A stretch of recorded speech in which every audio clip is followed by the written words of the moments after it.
welcome to the Young Urbanist talk on the Redcliffe Way vision. My name is Gabriel Southern Burns and I'm an urban designer based in Bristol, and I'll be hosting the talk this evening. So before we start, I would just like to go over some housekeeping rules. Firstly, please ensure that your microphone is muted unless you're invited to speak. And secondly, if you have any comments or questions, please feel free to write them in the chat. Any questions that you do have, you'll be invited to read them during the question and answer session at the end. So as mentioned, this talk is hosted by the Young Urbanists. So the Young Urbanists is a network that includes students and early career professionals that are keen to develop their knowledge of good urbanism. Personally, I've been a member of the Young Urbanists for around 2 years now. During this time, I've helped organise various talks, site visits and other networking events in and around Bristol.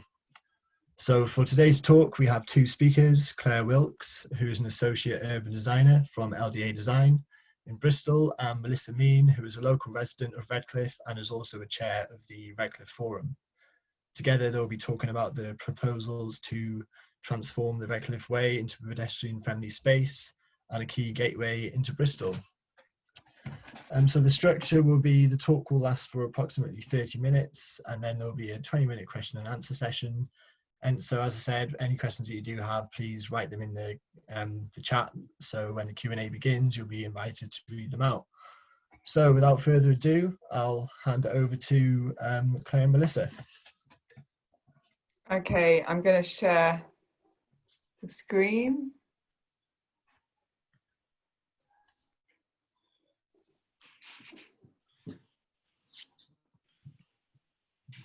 Is that all right? Can you see? Yes. Yeah. Great.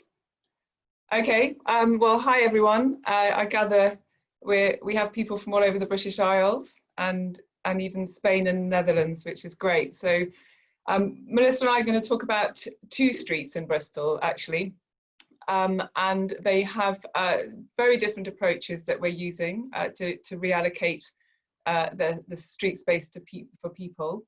And so it would be great if you all have similar situations or issues or solutions to pop them on the chat, and it would be great to hear about what's going on in other cities and towns. So in Bristol we have let's just go. We are looking at two streets. One is Redcliffe Way, which is not far from the Templemead station, and the other is King Street, which is just in the older part of the city centre. The reason for doing this work that we do is really about three key things. One is the people, and these streets are just not welcoming people due to traffic. And so we've been working together with the communities to work out how we can use these spaces together. And it's also about creating places in these streets that at the moment are quite severed by the traffic. The neighbourhoods are severed, and then they're too noisy and busy, so people can't kind of spend time in them. So how do we do this in terms of health and well-being and greening them up and active travel? And finally, it's movement, and how do we change this priority to more pedestrian, cycles and buses. We've at LDA Design, we've been doing lots of work in the West End in London. This is a street just off Shaftesbury Avenue called Prince's Circus, and we've been feeling for a while that Bristol really isn't doing much about this, and so it's time that we did. So Melissa's going to talk about Redcliffe Way, and then I'm going to talk about King Street, and we'll chip in to various points. Thanks, Claire. Yeah, so this is Redcliffe, which is the neighbourhood that I'm proud to live in, and it's a kind of edge of city centre neighbourhood, and it's kind of hung, drawn and quartered by traffic at the moment.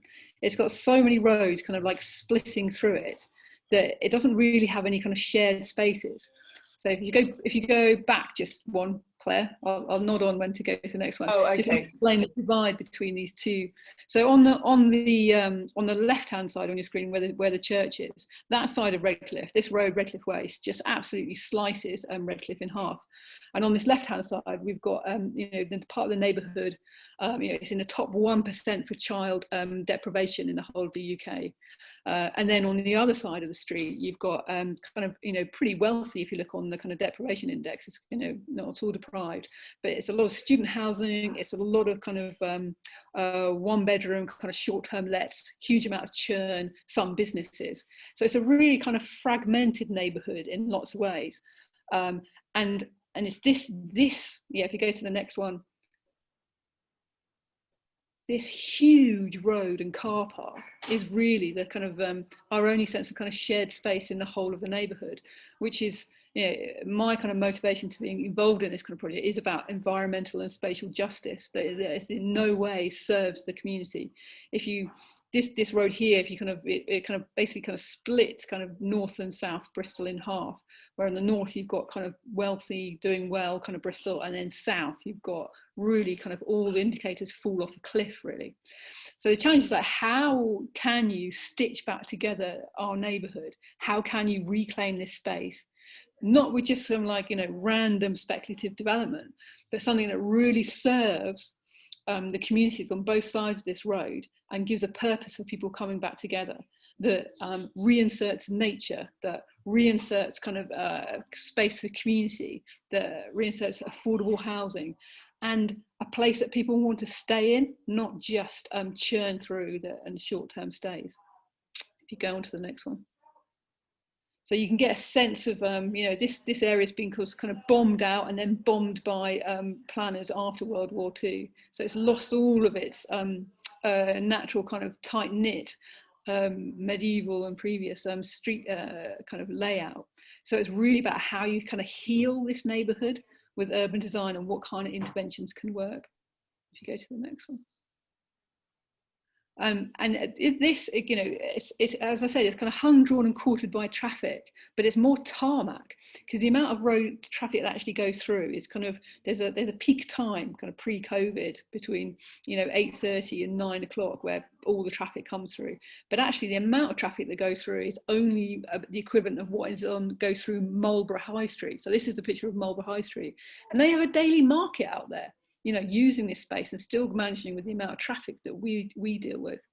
So it just shows that space can be reclaimed, even without taking out the traffic, that you can do stuff with it.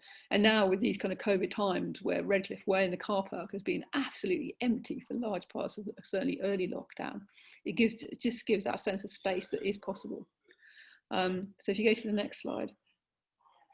So we've been kind of campaigning to do something about this for the last probably 10 years, actually. And it's probably, trying to reclaim this space. It's probably a 30, 40, 50 year project, to take out this last bit of 1950s over-engineered highway and to restore what the kind of, what Redcliffe could and should be. And I think probably 10 years ago, definitely we were told by the powers that be in the city council that this would never happen, no chance whatsoever. But slowly, because we just kept going and kept going, we brought in kind of different kind of thinkers and architects over the time to kind of help us kind of visualize how this can be possible, how you can kind of reclaim, and we just haven't gone away. So we're very much a YIMBY community. We're trying to say yes to the type of development that we do want to see in Redcliffe. We're not against development at all, but we're pretty demanding about the quality of what that should be, that it really should add to the life of the people who are here, as well as bringing in new people. We've been very lucky to have the likes of kind of Jan Gell, the late great David Mackey, Peter Clegg, who all come to kind of help. And I think some of that stuff has really helped us make a claim with the city council. So we've got a draft neighbourhood plan now that sets out some of the goals. And we've got a joint delivery board with the city council to try and bring forward a different kind of vision for what could happen in Redcliffe. But you know, urban work is kind of durational work. It takes a long time. It takes a generation, another generation, another generation. So you have to keep on fighting, and you have to keep on, you know, showing what's kind of possible. And so, you know, when we came to COVID and how we all kind of saw our city and our neighbourhoods in different ways with that kind of lockdown kind of happened. And I think we kind of wanted to assert again the possibility of this place, that it could be something different. And so this was a chance to work with Clare and her colleagues to go, okay, this really is the time now. It's been such a long journey to try and get here. It feels like, okay, maybe actually others are recognising that this could be possible. And then working with Clare and colleagues for her on the latest iteration of what we think Redcliffe Way could be like. You got a next slide, Claire? Sorry.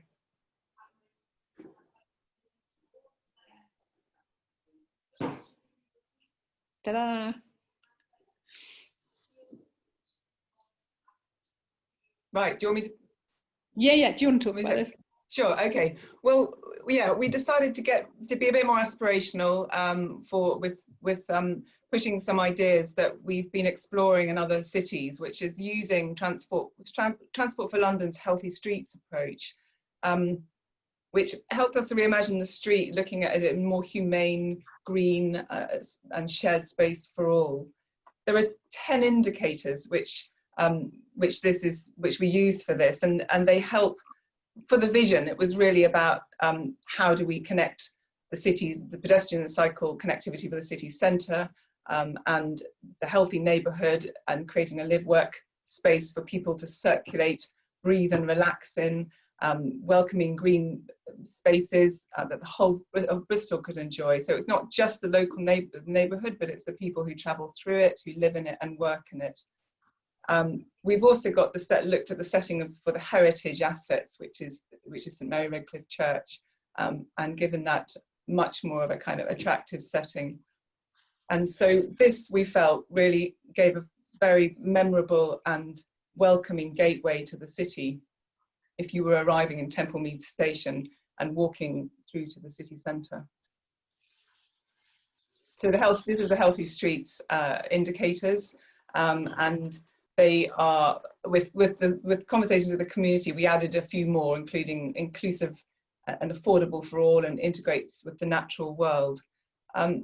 The approach is focused on reducing the dominance of traffic, and then really this is making the space for many more affordable homes and with roof gardens, etc. But you can see from this design how we've created a lot of development space by removing the roundabout and the car park, and reducing the size of the road. So we're proposing that the road is reduced to one lane each way, and as part of the city centre's strategy to squeeze cars out of the city centre, there will eventually be no cars using this. It will just be buses and cyclists and pedestrians. So there's also far more space for green infrastructure, and also many varied mixed uses in those buildings, including shops and services, which can create a kind of centre for the community and knit it together.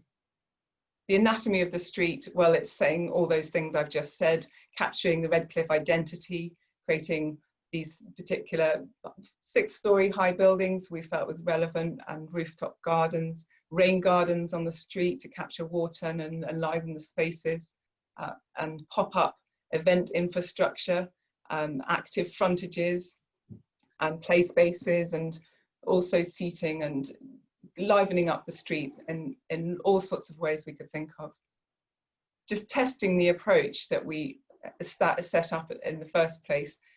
The existing Redcliffe Way is at the top and really is showing a stressful and chaotic environment and dominated by the road, difficult to cross. You can see the scale of the road and then the car park and then another road, and very little surveillance. So it's really quite dangerous.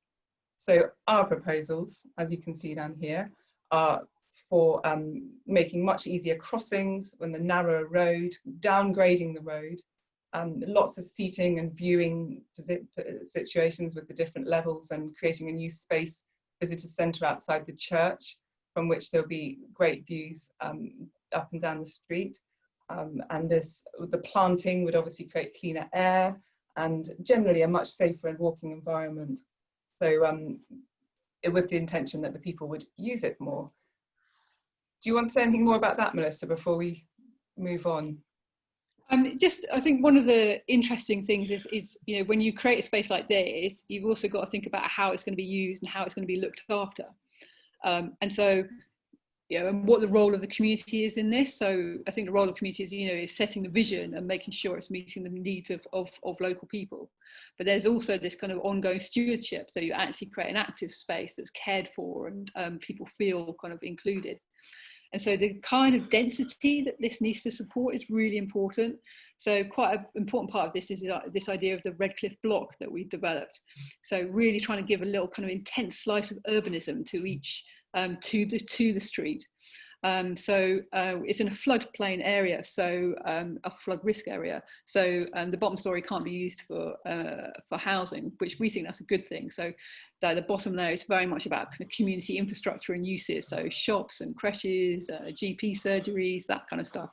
And then the next 2 stories above that, space for kind of offices, and they're a layer of 3 or 4 layers of for residential.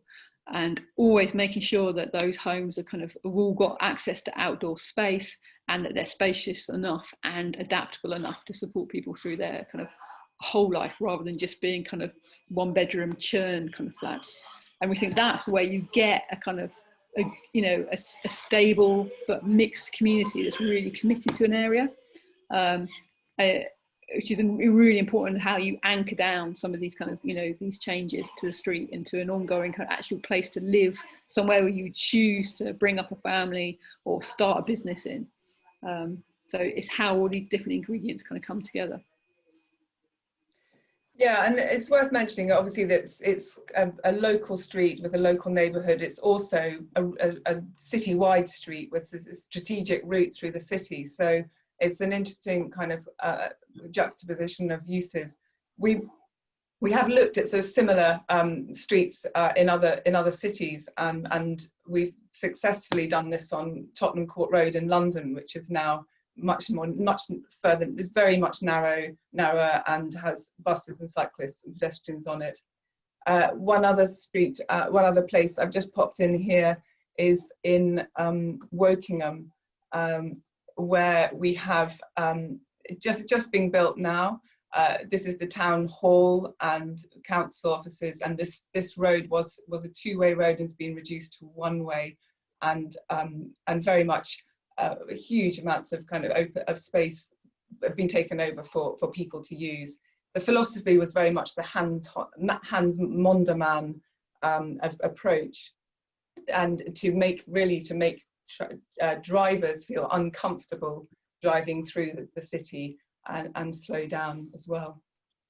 There's lots of other smaller scale projects starting to emerge in Bristol, and there's currently a campaign called the Livable Neighbourhoods campaign, which is identifying smaller streets in neighbourhoods across the city, and they've got a really lively website where you can have a look at what they're doing to reduce the traffic presence and create friendlier streets. So sorry, it keeps popping back to that.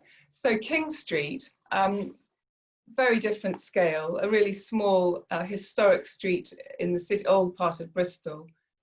It's actually got about, for the length of it, about 12 to 15 bars along it. In the section that we're looking at, is that there are 10, and on the left is the Old Vic Theatre, which is one of the oldest theatres in the country. And also there are many, many historic buildings in this street.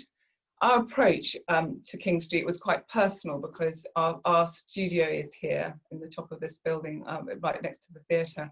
And we could see the opportunity to remove cars and create a great place for people. And so we were also aware of a wider strategy in the city to pedestrianise the old city centre. And we felt that this should be part of that wider strategy. At the same time, the pandemic and lockdown came. And so we realised with the bars that there was going to be a major issue for them when they reopened to needing that street space, which until now the crowds had spilled over onto the street with cars passing in a very dangerous way. So while Redcliffe has been taking around 10 years, this street we pedestrianised in about 2 weeks. This is really due to this very effective King Street collective that we formed together with all the bar owners and the businesses. There aren't any residents in the street at the moment. So this was back in June. We created a vision which we got out on social media, and that was about, on the strategic level for the city centre level, it was about transforming the street into a destination, and very much connecting it with other streets and the streets that were coming forward as other pedestrian links through the city. On the local side, it was the desire for the majority of the businesses to close it to traffic and open it for people so that they could spread out and use the street space, and therefore be able to have social distancing. So the collective was formed. We, instead of spending months and months preparing plans and visions and documents, we got straight onto the street with tape and started marking up the spaces that were needed, allowing for a delivery route which was going to happen in the early morning.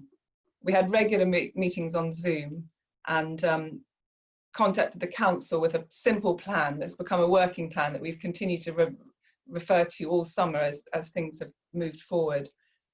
It's been very, very useful to kind of identify the bars and the businesses and the amount of space on the street that actually is needed for a car to move along it, and this is within this dashed space here. So there's a huge amount of space in the street, which in effect, now there are no cars, is almost creating a new square in the city centre. So before, on the left here, and after, this is this weekend. Over the summer, we've observed how the street has been changing. So just to clarify what happened, we first of all, once the council had agreed that we could pedestrianise it, we had to secure a temporary traffic regulation order, and that happened incredibly quickly because of the pressure of the July the 4th bar openings, which happened across the country, and we had great support from the mayor and the cabinet as well, so that helped our campaign. So it happened, we got it closed on the 4th of July, and gradually over the months since then, the bars have been improving their spaces, and changes have happened incrementally. So it's been a really alternative way of designing a street, because it's being designed by the people and the users, and we're responding to that by shifting the spaces and working out what's needed. This is all temporary measures, and the plan is that we'll get permanent closure, but we need to do that next year when our 6 months runs out, and we need to do some consultation locally in order to make that happen. So here's just a collage of all the different angles of the street to see the sorts of stuff that's going on. There's more and more umbrellas popping up. People have taken over corners around to the side. We were given all these concrete barriers because we didn't like all the red and white plastic ones, and the theatre scenic painters came out and painted them. Here's the Old Vic Theatre, which has finally reopened, although it can't open its theatres at the moment. It's opened its foyer and doing shows in there, and a few outside as well. They've gradually invested in nicer partitions and planters. So it's exciting to see that people are gradually investing in that. We have also got a local business improvement district for the city centre, and they have some funding that we'll tap into. And in due course, when we get permanent permission, we'll also add some cycle parking. So we really have created a new destination in the city, and it's been incredibly well received through social media and with the crowds that come. I mean, this is just an early evening on a weekday, but by Friday and Saturday nights, it's heaving. the mayor really endorsed it and said some great stuff about how it was empowering to receive good ideas and constructive solutions from positive people, and how this has really helped move a process fast in a way that we haven't experienced before. And likewise, the council really appreciated the fact that we've proved there's a new way of working that sets an example in the city.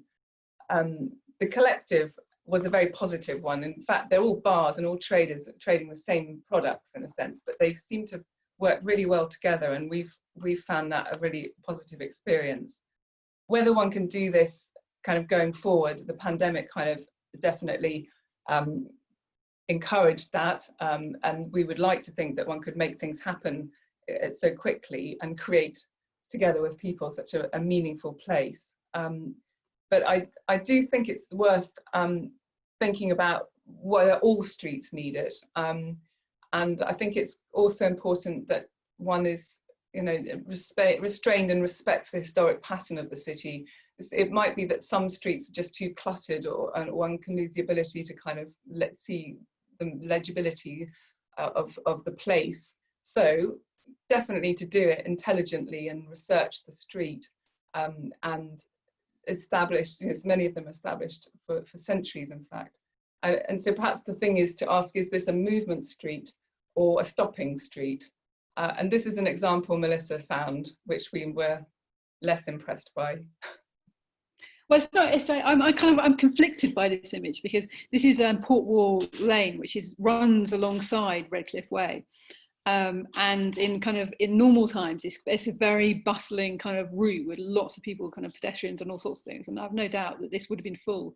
And usually, kind of like at the times that this would have been full, this would also been absolutely stuffed full of cars, so it would have made it impossible. So, like, in some ways, I'm like, oh, finally, this Port Wall Lane has been kind of, you know, blocked to cars, and something else has kind of happened. But I think there is I'm hugely kind of like, you know, it makes my heart swell when I see the kind of tactical urbanism movement kind of around the world and the kind of things that are possible. But it's certainly not, you know, the silver bullet for everything. And I do have some hesitations about it, because what we are doing is turning public space. Great, we're taking public space away from the private motor car, but we are generally transferring it to kind of bars and private business. And it's largely kind of alcohol driven. And it kind of makes me, I think we've got to be more demanding of our cities and think about how, if we are going to reallocate space, then it needs to be to a much more diverse set of people, and a more a kind of thoughtful set of values that we're transferring that space to. You know, I'd like to be able to see how we're making space for nature, how we're making space for children, how we're making space for those that have the least access to outdoor space, you know, who have been most affected by kind of COVID. So I think we need to kind of, you know, this is the first wave of kind of tactical urbanism. I think there is a need to kind of regroup, reflect, and think about how we kind of mount the second wave, which has a broader agenda to it, and doesn't just transfer public space to kind of private enterprise. We kind of need a kind of a stronger kind of civic vision for it. Yeah, so those are our slides. I don't know if there are any questions or comments or observations. That would be great to hear. Shall I unshare? No, it's okay. You can keep it on. That's fine. I can put a nicer image. Yeah, sure. Any image. More hopeful one. Yeah. Yeah. So thanks for the talk. That was very interesting. So now we'll go into the Q&A. So, you know, so I could ask you to come to unmute yourself and say the questions yourself, or if you don't feel comfortable doing that, I can just read them off for you. So I think the first couple of questions is from, I'm sorry if I mispronounced this, Alahi Karamnia. If you would like to read out your questions.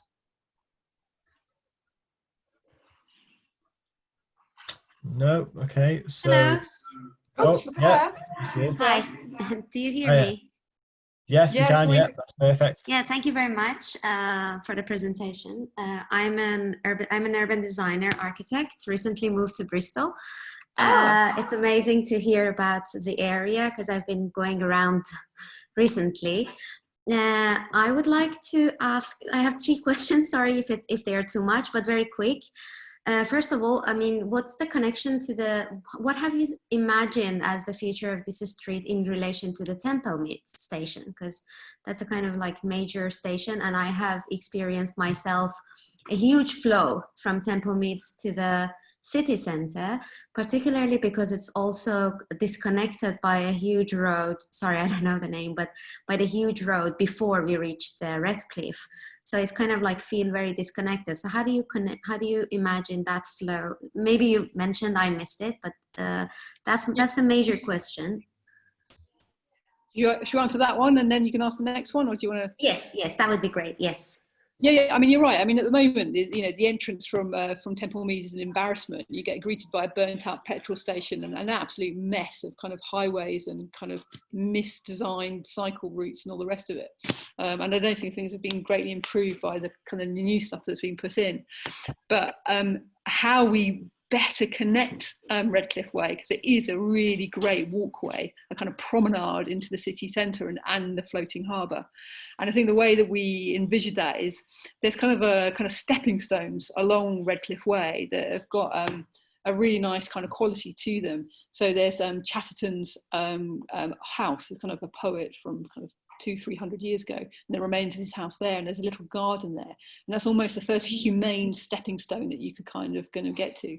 There's also some kind of quite old and mature, quite amazing plane trees along there as well. So how can you kind of augment that and add to that? So you've got that lovely tree-lined kind of avenue as you go down. You reach Chatterton's, you pause for your coffee, and then you gaze down the rest of it, and you can see there's St Mary Redcliffe Church, and you kind of like move on to the next kind of zone, or again the next stepping stone that you get to, and then there's another stepping stone beyond that is the Quakers Burial Garden.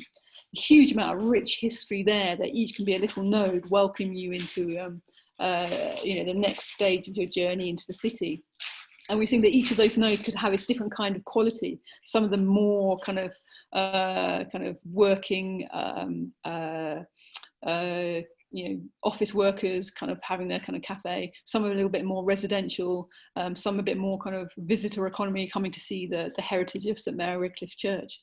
So they give you a flavour and the different aspects of the city on your journey through, and could be a really nice kind of walking journey. But yeah, trying to make, and then thinking about how you make each of those nodes really habitable for people, that they want to pause. At the moment, people rush through this space because it's absolutely hostile. So how do you make that pause happen? The right kind of seating, the right kind of planting, the right kind of shade. All of those things really important as you move along. But yeah, trying to create those moments for pause, really important. Yeah, thank you. I think you also mentioned the Redcliffe Quarter on your first question. Is there sort of a vision to connect those two, or like the vision for the Redcliffe Way and the Redcliffe Quarter? I think it is important to mention that we're talking a lot about the east-west connections, but there are lots of north-south routes. Is that what you're talking about? Yeah, I think the new Redcliffe Quarter. Yeah, I think Alahi in her first question mentioned the because yes, that's it. Yeah. It looks very. I think our Redcliffe Way vision is the antithesis of the Redcliffe Quarter, which is the worst kind of speculative overdevelopment that is probably, I think, is an absolute scandal that it got through planning. So it's a proper horror show actually. So we are, everything that we do is kind of like the opposite of that. Yeah. Zero affordable housing, giant tower block. It's awful. But despite that, there are what I was referring to. There are kind of walking routes that one could use north, passing that, but going north and south through the city and crossing Redcliffe Way. So it's making it more accessible. Those routes more accessible as well from those areas. Yeah, definitely. It's a gateway north-south as well as east-west. So yeah, that's really, really important. What was your other question, Elahe?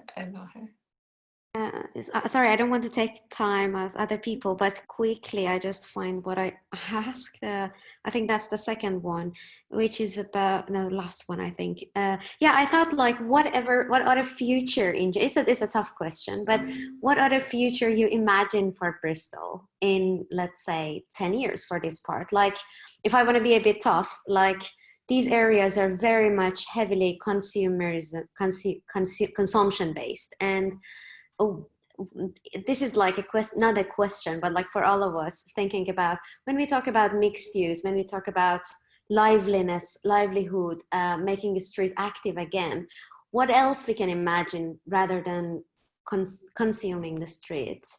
What these areas, especially the areas like parking lots that nobody, apart from the landowner, nobody else has already a claim over it.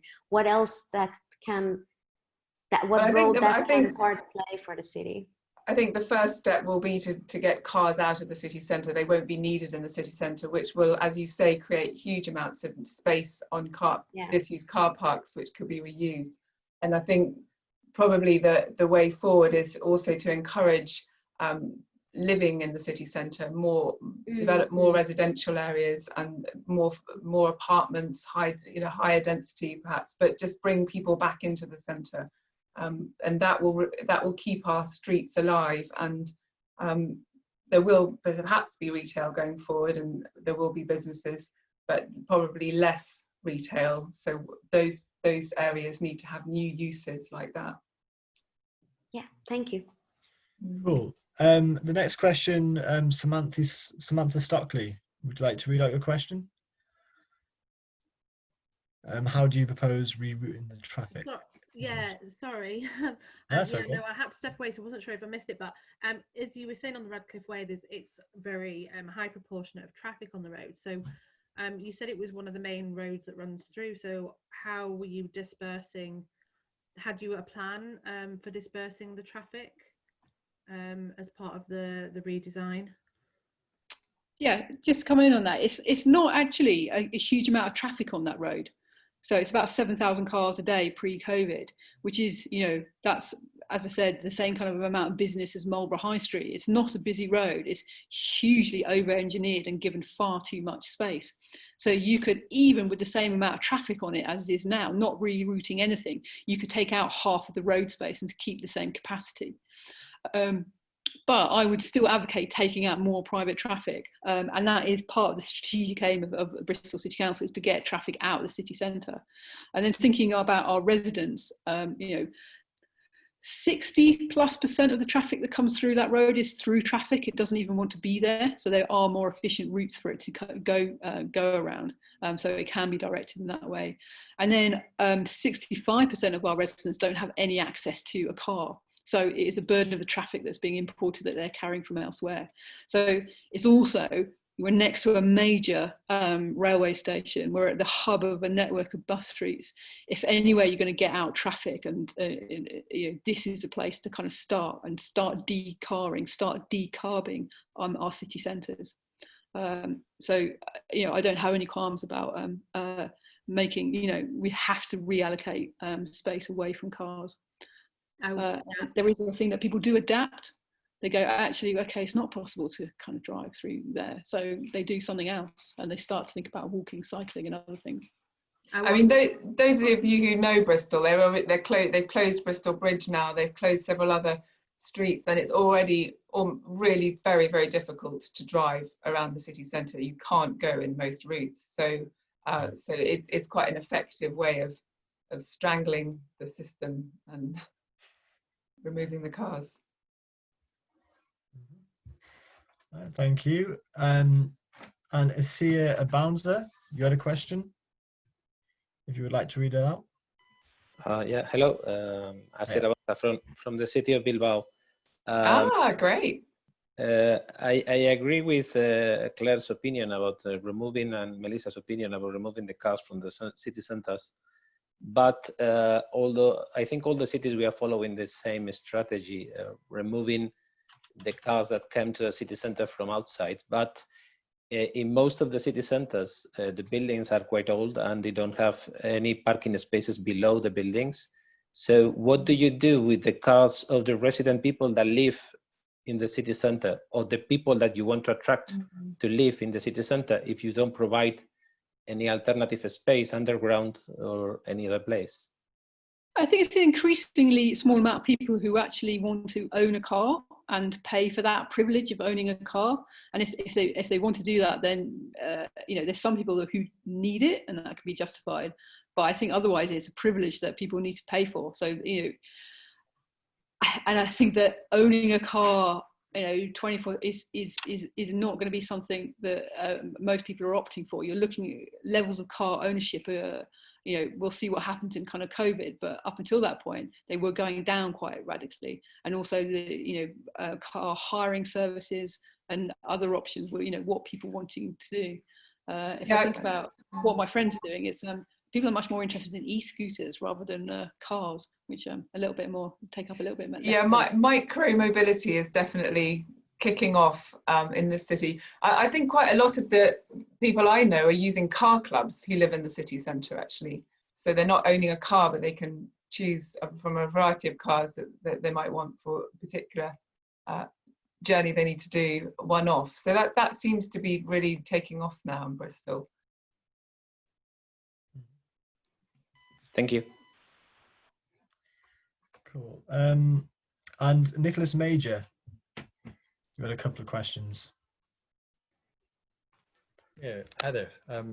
Thanks for both of the presentations. It's really fascinating to see what you've come up with here.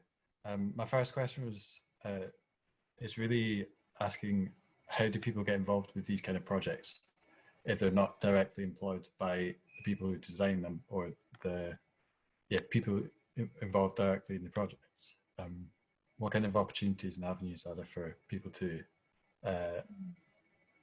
get involved in designing and shaping our streets? Where are you speaking from? I'm calling for a little town called Moffat, just in the south of Scotland. So Great. Right. I haven't been to Bristol, but yeah, it's fascinating to hear about. Well, Melissa's our urban activist and can give you some ideas. It's great you're in Scotland, because you've got way more power at community level to do stuff. So you're really lucky. Community right to build, community right to buy, all that stuff. It's like, oh gosh, I wish we had the powers that you guys do there. So make sure you use them. So I think the opportunities are there. The neighbourhood planning Act. I was listening to a speech by the Secretary of State today, and they are looking to strengthen neighbourhood planning. So that is one kind of statutory way to get engaged. And I would say, if you are all professional people on this call, I would think, kind of think about what your kind of civic duty is, almost to kind of give a bit of time to wherever you're living. I'm sure there is a kind of a community group somewhere trying to do something, whether it's to improve the park or take back that derelict building or do something. Then the kind of professional skills that you've got, you could kind of gift to a community group or form your own kind of group. That's really powerful. And there's all sorts of ways they can get involved. I first got involved in this kind of stuff by going for a walk in my local neighbourhood when I first moved to Bristol, and finding a disused car park and thinking it might make a really good place for an urban beach. And then so I could basically saw who else might like to help with that idea. And that ended up with borrowing 800 tons of sand and making it happen for a summer. So there's all sorts of routes into it. I think it's like, you've got to form your own collective, really, and do the thing that motivates you. But you are lucky in Scotland that there are a few levers, a few more powers that you can pull on to kind of really scale and make your project happen. But don't let that put anyone else off in other places. One of the things I did in my local community was started to take over parking spaces and turn them into gardens or little spaces, cafe spaces. And I quickly discovered that there was a movement across the world which has a parking day every year, where people all over the world convert parking spaces into fantastically imaginative uses, and that's kind of taken off all over the city, all over cities and towns. And it's which is fantastic. And I also think, doing stuff like that, you've got the freedom, because you've all probably got terrible clients that are making you do awful urban extensions and terrible Barrett boxes and all the rest of it. But if you work with a community, you've got a chance to absolutely creative flair and do your thing. And then probably get something actually on the ground as well, rather than waiting kind of like 5 years or something for something to happen. I think that's what we appreciated creating this collective in King Street, was that there were all these business owners and who desperately wanted to kind of share what they make the change, but we had the skills to put it on a plan and then use that plan to go to the council. And so they massively appreciated that work. And we did it. We didn't earn any money from it. We did it for free. But it's been fantastic for our own development as designers. So yeah, so offering our skills, offering skills to the local community, it's great. Sorry, Melissa. I was just going to, and profile as well. You know, it's great, this stuff. You know, people see it and it draws attention, and then yeah, things grow from it. Yeah. Thanks for that response. Plenty of ideas to go out there. Thank you. Yeah. Should I ask my second question? Yeah, second question, yeah. So in response to one of the questions before, you mentioned how the idea of taking back spaces, particularly like parking lots, and building more dense housing on there, particularly affordable housing. I'm wondering, there's a lot of people, because of COVID and all the social distancing that we need to do, they don't want to live in the city, at least at the moment. And there is kind of a slight trend to moving out of cities and moving to more suburbs and rural areas. I just wonder how you see that evolving over the future, and how you see, do you think more and more people will move to the cities, or yeah, could I get your take on that? Well, I mean, I think cities are going to change. I think the great approach that Paris is using for the 15-minute city is perhaps the way we're going, because yeah, people are moving out. I know people moving out of Bristol to Wales and Scotland and everywhere since COVID, but there are also a lot of people who've found during COVID just how great the city is to live in if they can walk to places and spend time in places which are quieter with less traffic. So I think we should be looking at designing our cities so that we can live in places and reach all that we need in 15 minutes. And we're part of a project in Bristol looking at a kind of new mass transit system and how that could create these kind of hubs across the city to which one can connect via bike, bus or other modes, and gradually create this network, which eventually means you don't need to use a car at all. So in that sense, cities could become a very nice, more attractive environment to live in. Yeah, it's kind of uncertain how it's going to unfold, really. But I think we are going to demand a different type of city if we're still going to want to live in it. You know, the role of nature, my goodness, nature and parks have saved us during lockdown, really, haven't they? And so, you know, it's just shown the value of those things and integrating those into you know, our city design. I think we're going to be much more demanding of our apartment blocks. Certainly, kind of flats. Demand for flats has kind of you know, just gone kind of right down. But and I think, you know, that's a kind of a mark of the poor quality of a lot of design of kind of what's available on the market. So I think we need to kind of be much more demanding to get the kind of housing that actually supports kind of good living. So that is about access to outdoor space. That is about not having just single aspect kind of you know, apartments, no natural light and all that kind of stuff. So I think it is going to, you know, there's going to have to be a response to that those kind of demands. So yeah, I'm hopeful if you know, if we can get that kind of 15-minute city kind of stuff going, then I think that's a hugely exciting way to rethink our cities. And you know, I think there will be more, you know, there might be land that was dedicated, that was going to be kind of large corporate office spaces. There might be a chance to rethink that, and it could be, you know, something else. Cool. So we have another question from Gina Colley in Glasgow. So the question is, how can we learn from and recreate how COVID has accelerated efficient collective ways of working, especially in cases where stakeholders or businesses may not have a financial motive to transform a street?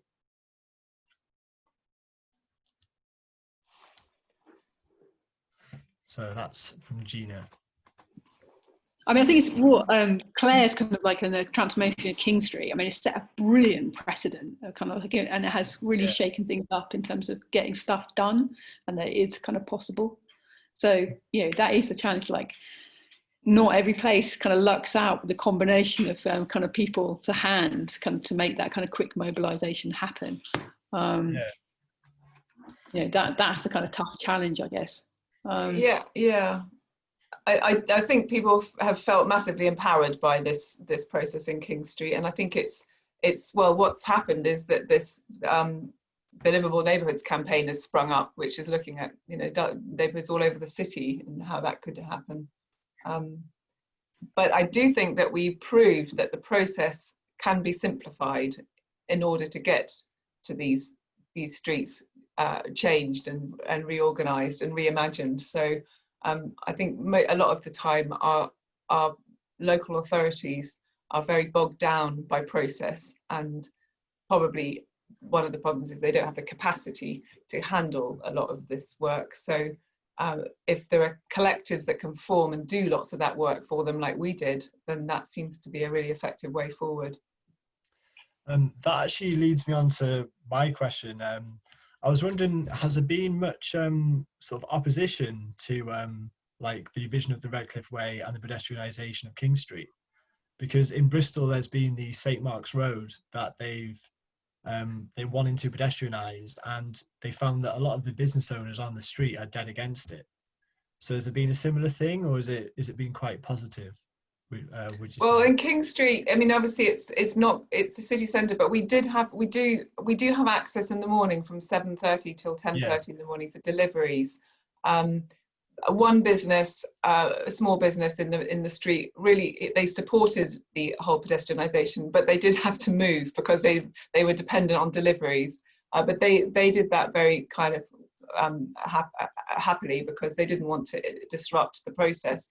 But there's a solicitors who are not that happy at the moment, weren't happy with the idea of it, because they wanted their clients to be able to park outside, but we only had 1 hour parking. So it's not like St Mark's Road, which is more of a residential local street that that probably has people using it. Although I have to say that the deliveries in King Street for all the bars and restaurants and businesses happens very perfectly well in the 4 hours in the morning.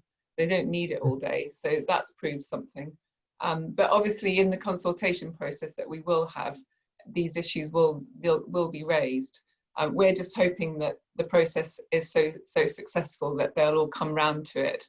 And we thought of bribing them with beer, because there's so much beer in the street, but bribing the solicitors with beer wasn't really going to ever happen. So there will be a consultation process to clarify, you know, if there are some issues that people have found with this happening.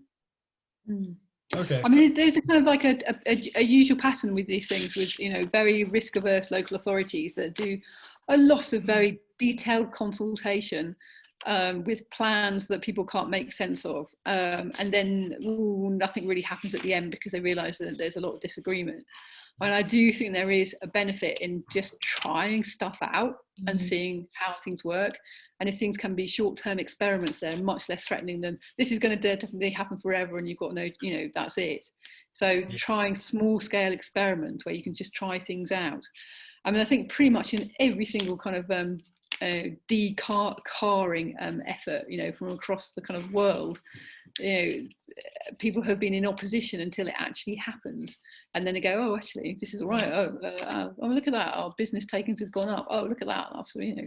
So the fear before things happen and the conflict before things happen is usually much greater than the actual kind of lived reality. So small experiments that you do rapidly and then learn from them, and be really open that you're willing to listen and adapt and change the things that aren't working, and then people are, you know, much more likely to be able to go with you.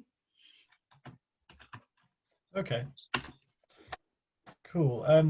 So is there any more questions? Have I stopped my screen share, by the way? Someone's asking that we shut. Have I stopped the screen share? Yeah, stop. All right, okay. Someone's asking that I do, so I was just checking. Okay, yeah, it stopped a while ago, I think. All right, I thought so, yeah. So yeah, I think that's probably about time to wrap up. So I would just like to say a huge thanks to Claire and Melissa for putting together a great talk and for answering all the questions. And I would also like to thank Olga, who helped ensure that everything ran smoothly. And lastly, to thank you all for attending. Really good talk. Thanks, Gabriel.